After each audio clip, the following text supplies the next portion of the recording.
Minister of State, Independent Charge of Environment, Forest and Climate Change, Shri Prakash Javadekar, US Ambassador, His Excellency Mr. Richard Burma, State Minister of Industries, Maharashtra, Shri Subhash Rajaram Desai, Member of Parliament, Shri Sivaji Adal Rao Patil, our esteemed dignitaries, excellencies, customers, suppliers and friends from our media. This is indeed an auspicious occasion as we inaugurate GE's first state-of-its-art, first multimodal manufacturing facility in Pune, India. It is a great privilege for all of us at GE to present this world-class manufacturing facility to reaffirm GE's long-term commitment to India. May I now request to open a quick showcase of GE India video. Can you have the video, please?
May I now request John Rice, Vice Chairman GE, to give his welcome note.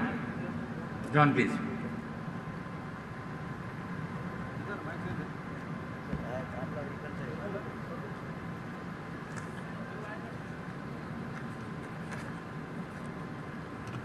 Mr. Prime Minister, distinguished guests, ladies and gentlemen, thank you for gracing today's occasion with your presence. Today is another proud milestone for GE in India, a journey that we started in this great country 110 years ago. In June of 2012, I stood right here and participated in a groundbreaking ceremony to signify the beginning of this ambitious project. Building our first multimodal manufacturing facility that combined from inception the manufacturing requirements of 4 different GE businesses. We talked about a facility that would rival the world's best, one that would have the capability to grow and expand, attract talented people, and contribute in a meaningful way to Pune, the state of Maharashtra, and the country of India. Today, we see that vision has become a reality, and it comes at a time when the spotlight is on manufacturing, and the government's Make in India campaign. Hard work by many over the last 32 months has created a world-class facility that makes us all proud. It includes the latest technology in automation, data analytics, and manufacturing techniques such as 3D printing. It's also a key part of our global innovation framework with design and manufacturing practices that are integrated into our global research and engineering effort. Beyond the beautiful buildings and great work here performed, there is a team of domestic suppliers and some 3,000 of their employees who provide the majority of the material input in accordance with our exacting global standards. Our respect for and support of diversity is evident in the makeup of the Pune team, 25% of whom are women, including a large number of engineers. We do this because it's right and because it adds to our competitive advantage. We chose Pune because we thought we could find great people, and we have. Their ability to do great work and learn and grow will be our competitive advantage, and it will ensure that we take full advantage of future expansion opportunities here. This high-quality team and the work that they do has led us to decide that it's time for Phase 2, and I'm pleased to say today that we'll be investing in additional capacity to support our aviation, rail, and diesel engine requirements.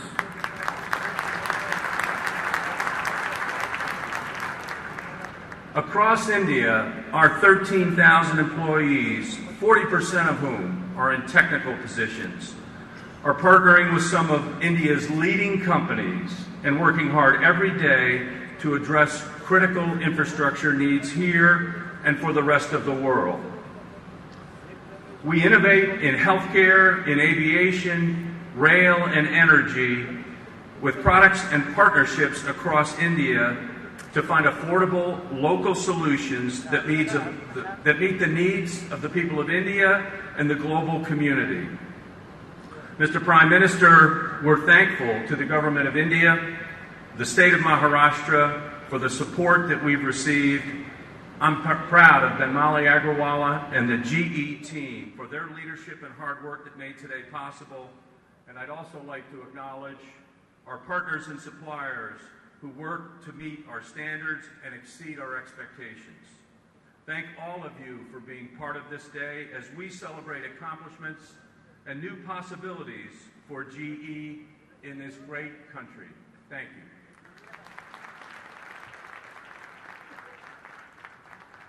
Thank you, John, for your great support and encouraging words. May I now request the Chief Minister of Maharashtra, Shri Devendra Fadnavis ji, to share his thoughts with us.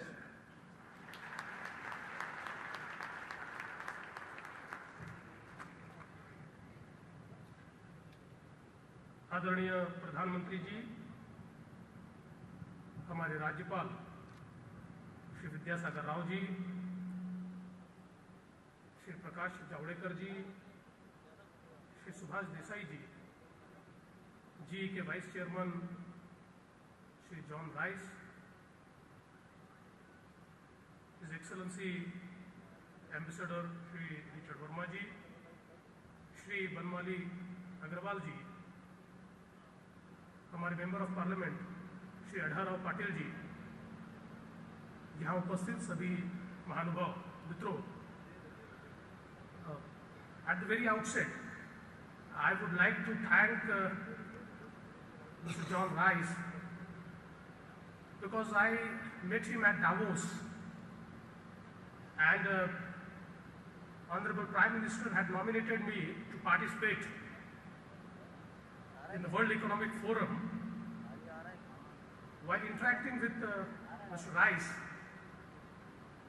I requested him to have more investment in Maharashtra. I told him that our Honorable Prime Minister has announced Make in India, and we are trying to fulfill that dream through Make in Maharashtra. So I requested him that he should also think of having more investment and more manufacturing facilities in Maharashtra. And that time he promised me that he would think in that direction. And thank you, Mr. Rice. Today you have announced the phase 2 of GE manufacturing at this very stage, in this very stage. So I'm really thankful. मैं ऐसा मानता हूं कि ये GE का जो multi modal manufacturing facility यहाँ पर तैयार हुई है, ये अपने आप में एक बहुत नए तरीके की फैसिलिटी है, जिसमें अलग अलग बिजनेसेस जो GE के हैं, अलग अलग मैन्युफैक्चरिंग फैसिलिटीज जो है, उसके लिए पार्ट्स एक ही जगह तैयार हो रहे हैं। 4 अलग अलग जो बिजनेसेस है, रेल है, एविएशन है, वाटर इश्यूज है, सारी चीजों का काम यहाँ एक साथ होगा। And it is rightly said that this is shared centre of excellence. मुझे ऐसा लगता है कि एक बहुत ही नया और नायाब कॉन्सेप्ट यहाँ पर GE के माध्यम से आया है, और इसलिए मैं GE का बहुत बहुत अभिनंदन करना चाहता हूँ। आदरणीय प्रधानमंत्री जी को मैं केवल इतना ही यहाँ पर कहना चाहता हूँ कि आपने मेक इन इंडिया का नारा दिया, और उसके चलते आपने ये कहा कि ईज इन डूइंग बिजनेस होना चाहिए। और सर, हमने वही प्रयास शुरू किया है। हमने परमिशन के रेजिम को नीचे लाने की कोशिश की है, और लगातार हम परमिशंस घटा रहे हैं। लोगों को तुरंत राहत मिले, तुरंत लोगों को सारी परमिशंस मिले, ये हमारा प्रयास चल रहा है। यहाँ पर मैं आपको केवल कहना चाहता हूँ कि सीएट कंपनी जो एक नागपुर में फैसिलिटी लगाना चाहती थी, वो हमसे मिलने के लिए आई, और हमारे अधिकारियों ने उसी दिन सीएट को लेटर ऑफ इंटेंट दिया, उनको जमीन दी, और ठीक 1 महीने में 1600 करोड़ के उनके काम का भूमि पूजन करने के लिए हमारे उद्योग मंत्री देसाई जी और मैं वहां पर गए। सर, शिंडलर्स ने यहाँ पर एक बहुत बड़ी फैसिलिटी लगाई, जिस फैसिलिटी को 1 साल से उनका काम पूरा हुआ था, लेकिन कुछ रेगुलेशंस के कारण वो उसको शुरू नहीं कर पा रहे थे। लगातार उनका प्रयास चल रहा था। हमने तुरंत उसमें सर स्ट्रक्चरल चेंजेस किए। जो रिवर रेगुलेटरी अथॉरिटी का एक हमने रेगुलेशन लाया था, उस रेगुलेशन को हमने हटाया, और उसकी जगह हमने नेशनल रेगुलेशन जो है उसको इम्प्लीमेंट करना शुरू कर दिया। तो 1 साल से जो फैसिलिटी उनकी बंद थी, वो तुरंत शुरू हुई, और उनको डावोस में ही मैंने वहां पर उस पत्र उनको सुपुर्द किया, और उनकी फैसिलिटी शुरू हुई। उसी प्रकार से सर, कॉग्निजेंट जो एक बड़ा निवेशक है, उनको भी हमने तुरंत सर वहां पर हमने लेटर इशू किया, और उन्होंने 20,000 जॉब्स नए तैयार करने की घोषणा की। तो मैं ऐसा मानता हूं सर कि मेक इन महाराष्ट्र ये एक ऐसा सपना है कि आप देश को सर 8% ग्रोथ पर ले जाना चाहते हैं, और मैं ऐसा मानता हूं कि महाराष्ट्र जब 10% से ज्यादा विकसित होगा, तभी सर देश 8% की ओर जाएगा। और इसलिए आपके इस बड़े सपने में एक छोटा सा रोल करने का प्रयास हम लोग कर रहे हैं। और मुझे विश्वास है कि जो वातावरण आपने तैयार किया, मैंने डावोस में सर देखा, वर्ल्ड इकोनॉमिक फोरम में, वहां पर सारे लोग केवल भारत की बात कर रहे थे, सारे लोग भारत में निवेश की बात कर रहे थे। तो माहौल बदला है, और इस बदले हुए माहौल में अगर एक सही इकोसिस्टम हम तैयार करेंगे, तो मैं ऐसा मानता हूं कि बहुत बड़े पैमाने पर ये निवेश आएगा। मैं आपको आश्वस्त करना चाहता हूं सर कि महाराष्ट्र सबसे ज्यादा निवेश लाकर और मेक इन इंडिया का सपना निश्चित रूप से पूरा करेगा। मैं फिर एक बार GE के इस मल्टी मॉडल मैन्युफैक्चरिंग फैसिलिटी के लिए मैं GE को बहुत बहुत धन्यवाद देता हूं, और अपने शब्दों को विराम देता हूं। धन्यवाद। Thank you, Sri Devendra Fadnavis ji, for sharing your perspective and encouraging words. May I now request the Prime Minister, Sri Narendra Modi ji, to unveil the plaque and mark the inauguration of our multi-modal facility. I also invite all the dignitaries to join the Prime Minister.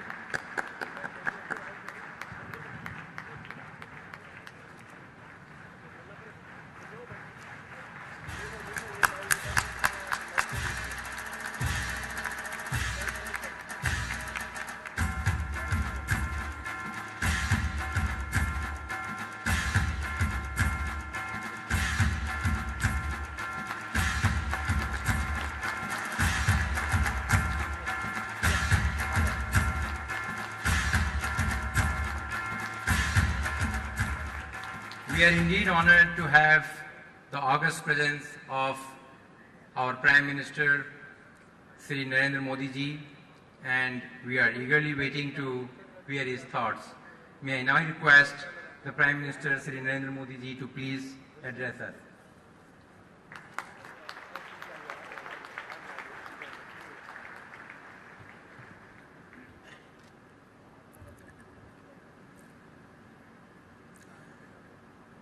Maharashtra के राज्यपाल श्रीमान विद्यासागर राव, यहाँ के लोकप्रिय मुख्यमंत्री श्रीमान देवेंद्र जी, US ambassador श्रीमान Richard Verma, केंद्र में मंत्रिपरिषद के मेरे साथी श्री प्रकाश जावड़ेकर जी, राज्य सरकार में मंत्री श्रीमान सुभाष देसाई जी, श्री गिरीश बापट जी, यहाँ के सांसद श्रीमान धनराव पाटिल जी और ग्लोबल जी के vice chairman, president and CEO Shri John ji Rice ji, South Asia के president and CEO Shri Banmali Agrawal ji, उपस्थित सभी महानुभाव, उन्होंने आग्रह किया था कि पुणे में हमारा यूनिट का एक्सपांशन हुआ है, आप आइए। आज वैसे भी मेरा महाराष्ट्र आना था, तो मैंने कहा ठीक है मैं आता हूं, मैं देखना चाहता हूं। मैंने आज state of art facility manufacturing sector में कैसी हो सकती है, आधुनिक इंडस्ट्रियल इंफ्रास्ट्रक्चर कैसा हो सकता है, आधुनिक टेक्नोलॉजी का कैसा रोल हो सकता है, उसे आज मैंने प्रत्यक्ष देखा है।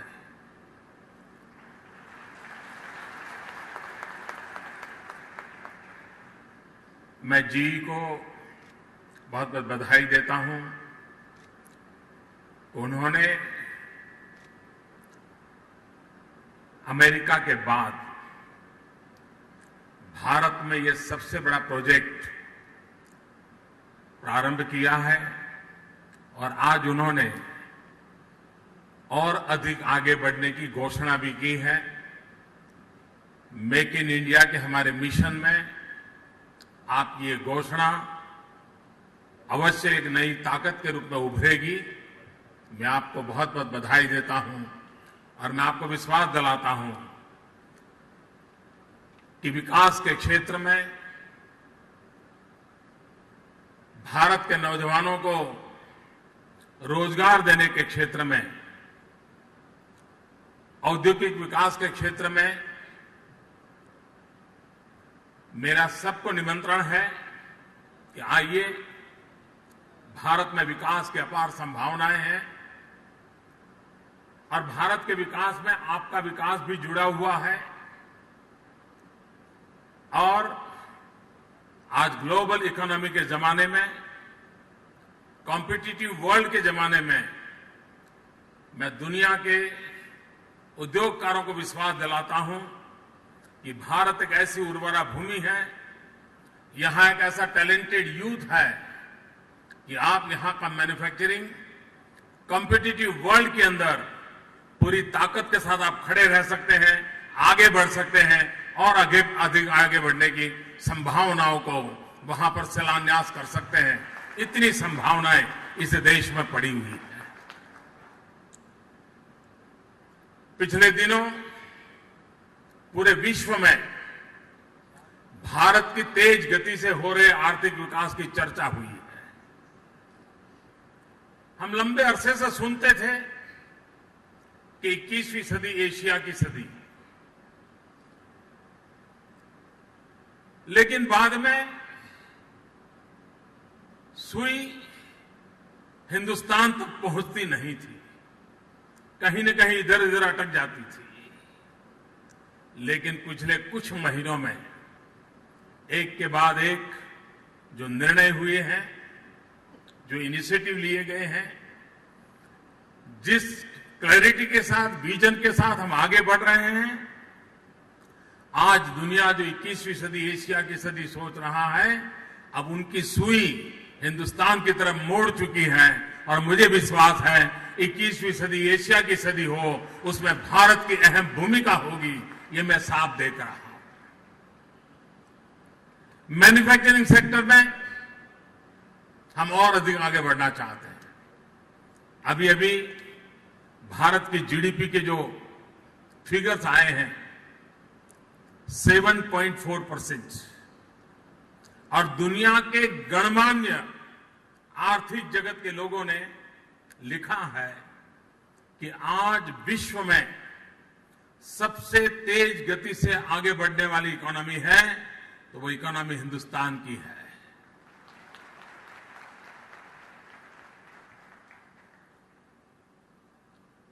इसको हमें और आगे बढ़ाना है, इसको हमें सस्टेन करना है और उसको करने के लिए हम तीनों क्षेत्रों पे बल दे रहे हैं, manufacturing, agriculture and service sector.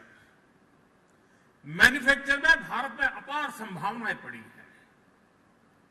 हमारे पास डेमोग्राफिक डिविडेंड है, 65% पॉपुलेशन 35 से नीचे की एक ग्रुप की है। जिस देश के पास इतना युवा धन हो, वो देश हिंदुस्तान को धनवान बनाने में कभी भी पीछे नहीं रह सकता है। ये ताकत हिंदुस्तान के युवा धन में है। और मैं ये देख रहा हूं, अगर विश्व के धन को भारत में आकर्षित करना है तो भारत का युवा धन एक बहुत बड़ी मैग्नेटिक पावर को लेकर के बैठा हुआ है। हमारे युवा धन का मैग्नेटिक पावर विश्व के धन को भारत में खींचने के लिए पूरा सामर्थ्यवान है और इसलिए विकास के केंद्र बिंदु में हमने हमारे देश के युवा को रखा है। जॉब क्रिएशन हो, जॉब क्रिएशन के लिए ह्यूमन रिसोर्स डेवलपमेंट हो, ह्यूमन रिसोर्स डेवलपमेंट में स्किल डेवलपमेंट पे बल दिया जाए और स्किल डेवलपमेंट के लिए एक अलग सरकार में मंत्रालय बनाया पहली बार, जो पूरी तरह भारत की युवा शक्ति के स्किल डेवलपमेंट पे बल देगा। और मैं मानता हूं भारत का स्किल मैन पावर पूरे विश्व को आकर्षित करने की भी एक बहुत बड़ी ताकत रख सकता है। हमारे पास टैलेंट है और मैं मानता हूं कि भारत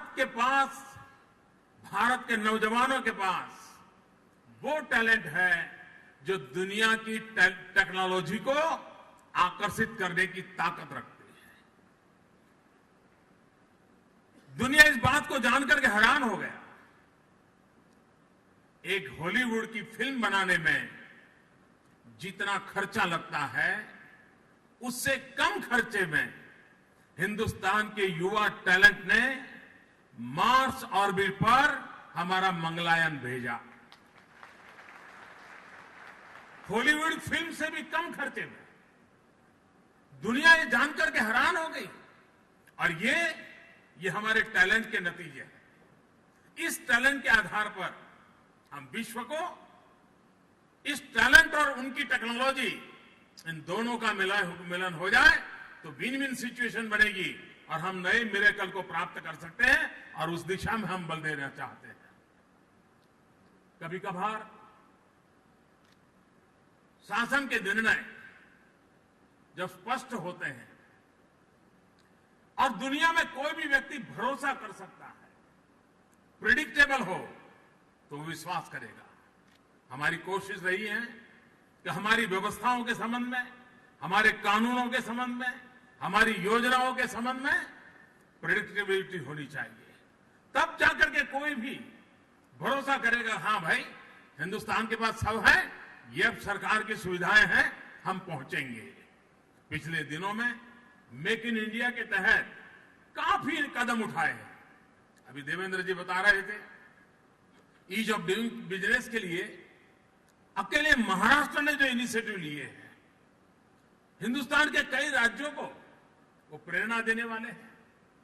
एक समय था Maharashtra industrial development corporation MIDC, जो यहां की सरकार की व्यवस्था है, लेकिन ब्यूरोक्रेसी इस प्रकार से वहां छाई हुई थी, सरकारी कानून नियम इस प्रकार से ऊपर कब्जा लेकर के बैठे थे कि सरकारी व्यवस्था में भी किसी को उद्योग लगाना था तो 70-80 परमिशन के लिए 2-2, 4-4 साल तक उसको भटकना पड़ता था। देवेंद्र जी ने आकर के उस परमिशन की प्रक्रिया को 70-80 से कम करके 20-25 पर ला दिया है, और वो मुझे कह रहे थे मैं और कम करने वाला। मैं अभी प्रेसिडेंट ओबामा जब आए थे तो हिंदुस्तान के और अमेरिका के CEO की एक मीटिंग थी, तो उसमें मुझे हॉस्पिटैलिटी इंडस्ट्री की तरफ से उनके एक प्रतिनिधि ने वहां वक्तव्य दिया। उन्होंने कहा, साहब हम हिंदुस्तान में आना चाहते हैं, हम नई नई होटल्स करना चाहते हैं, यहां के टूरिज्म को बढ़ावा मिले, हम करना चाहते हैं, लेकिन अगर मैं एक होटल बनानी है तो 110 से ज्यादा हमें परमिशन लेनी पड़ती है। 110 से ज्यादा सरकारी दफ्तरों में हमें चक्कर काटने पड़ते हैं। एक परमिशन लेने में अगर 1 महीना लग जाए तो 110 महीने तो हमारे कागज ही घूमते रहते हैं, और तब हमारी कंस्ट्रक्शन कॉस्ट भी अनेक गुना बढ़ जाती है, और तब जाकर के हमने जो प्रोजेक्ट नहीं सोचा होता है वायबल नहीं रहता है। कम से कम इसके लिए तो कुछ सोचिए। ये सुनने के बाद मैंने संबंधित लोगों से बात की, और मुझे आज खुशी है कि देवेंद्र जी मुझे बता रहे थे कि हॉस्पिटल इंडस्ट्री के लिए जो 110-120 परमिशन थी उसको कम करके हम 20 पर ले आ रहे हैं।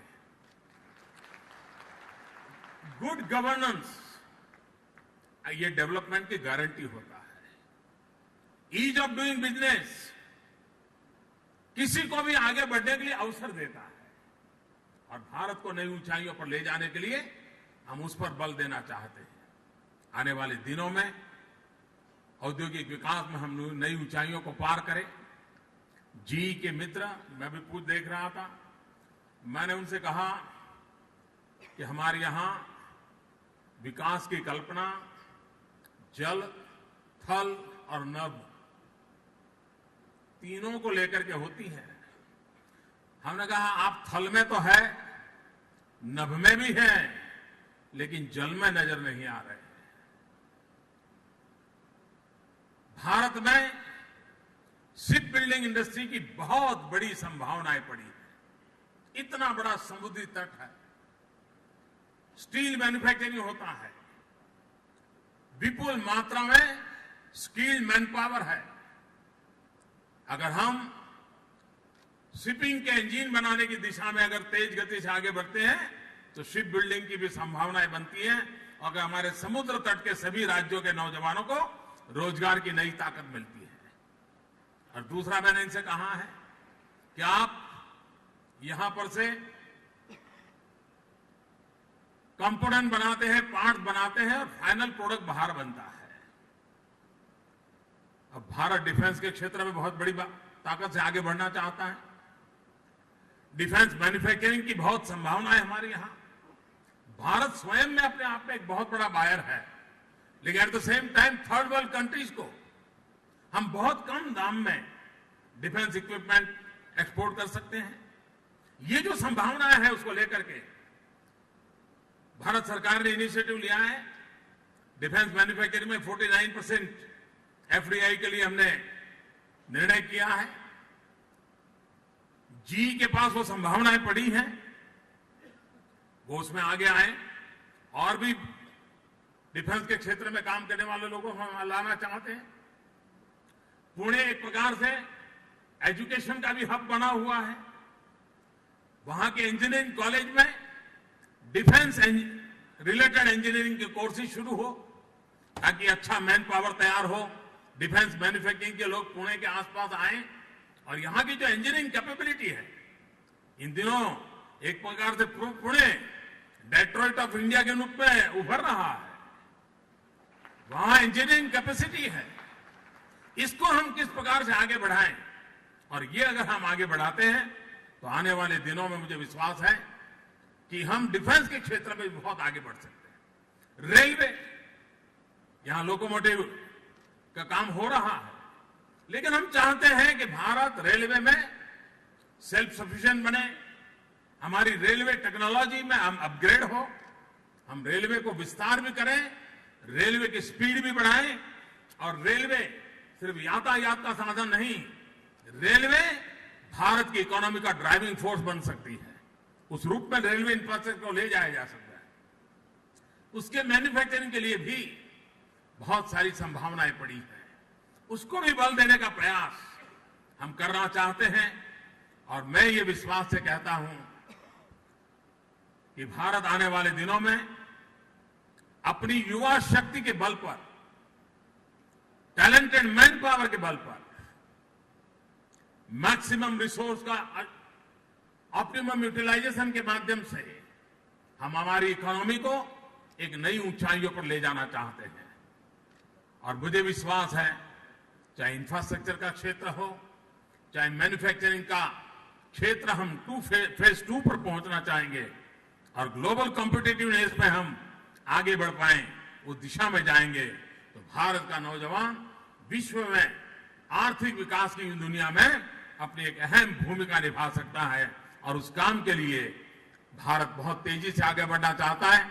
मैं फिर एक बार जी के नए साहस के निर्णयों के लिए भी स्वागत करता हूं, और मैं दुनिया भर के पूंजी निवेशकों को विश्वास दिलाना चाहता हूं कि भारत अपार संभावनाओं से भरा हुआ है, और भारत सरकार उन संभावनाओं को साकार करने के लिए जो भी आवश्यक निर्णय करने की आवश्यकता होगी, उसको करने में तेज गति से आगे बढ़ रही है, जो भारत की इकोनॉमी को आगे लेके जाएगी।